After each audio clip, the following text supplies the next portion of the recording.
படிக்கும் போதே வேலை வேண்டுமா? வெளிநாட்டில் வேலை வேண்டுமா? வாங்க Amirtha international institute of hotel management, Thadagam road, Kovai. தொடர்புக்கு 9578109555.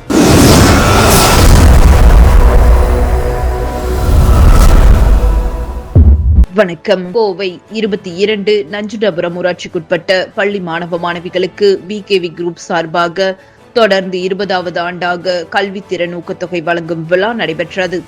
இந்த ஆண்டு விகேவி இல்லத்தில் நடைபெற்ற விழாவில் விகேவி குரூப்ஸ் நிர்வாக இயக்குனர் விகேவி.எஸ்.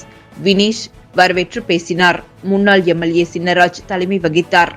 நஞ்சுண்டாபுரம் ஊராட்சிக்குட்பட்ட ஊர்களில் 10 மற்றும் 12ஆம் வகுப்பு பொதுத் தேர்வில் அதிக மதிப்பெண் பெற்று முதல் 3 இடங்களை பெற்ற மாணவ மாணவிகளுக்கு சிறப்பு பரிசுகள், ஊக்கத்தொகைகள் மற்றும் ஊராட்சி பகுதியில் 10 மற்றும் 12ஆம் வகுப்பு பொதுத் தேர்வு எழுதி வெற்றி பெற்ற அனைத்து மாணவ மாணவிகளுக்கும் கல்வி ஊக்கத்தொகைகளை ஸ்ரீ விஜயலட்சுமி பொதுநல அறக்கட்டளை நிறுவனர் ஓ. ஆறுமுகசாமி, நஞ்சுண்டாபுரம் ஊராட்சி மன்ற முன்னாள் தலைவர் விகேவி சுந்தர்ராஜ் ஆகியோர் வழங்கி பாராட்டினர். இந்த விழாவில் வனவளக்கலை மன்ற தலைவர் வெள்ளியங்கிரி, உலக தமிழ் காப்பு கூட்டு இயக்கம் புலவர் அப்பாவு, பேராசிரியர் கனகராஜ், விவி வாணி வித்யாலயா மெட்ரிகுலேஷன் பள்ளி நிறுவனர் ஆறுசாமி, எஸ்பிஎம் குரூப்ஸ் பச்சைமுத்து, பன்னீர்மடை ஊராட்சி முன்னாள் துணைத் தலைவர் மகேஸ்வரன், கணுவாய் பள்ளி பிடிஏ தலைவர் பாரதி செல்வம், முன்னாள் ஊராட்சி மன்ற உறுப்பினர் மணிவாசகம், முன்னாள் ஆசிரியர்கள் மாணிக்கம், சின்னராஜ், நஞ்சுண்டாபுரம் ஊராட்சி முன்னாள் தலைவர் Thirunavukkarasu, RR group of company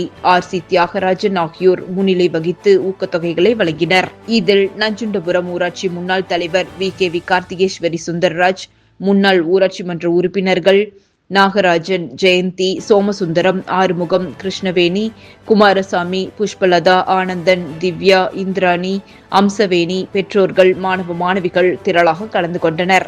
இந்த நிகழ்ச்சிகளை சூர்யா என்கிற தங்கவேல் தொகுத்து வழங்கி நன்றி கூறினார். இந்த நிகழ்ச்சிக்கான ஏற்பாடுகளை மேனேஜர் அருண்குமார் உள்ளிட்டவர்கள் செய்திருந்தனர். கிராமத்தில் மாணவர் மாணவிகளுக்கு 20 ஆண்டுகளாக 10+2 படித்த மாணவர்களுக்கு ஊக்கத்தொகை வழங்கிக் கொண்டிருக்கிறோம். இதுவரை அனைத்து பஞ்சாயத்தில் உள்ள குழந்தைகளுக்கு வழங்கியிருக்கிறோம். இதை போல அரசு பள்ளியில் இருக்கும் குழந்தைகளுக்கு புத்தக பை இதையெல்லாம் வழங்கிக் கொண்டிருக்கிறோம். இது என் சொந்த உழைப்பில் இருந்து இதுவரை நான் இந்த பணியை நடத்தி கொண்டிருக்கிறேன். நன்றி.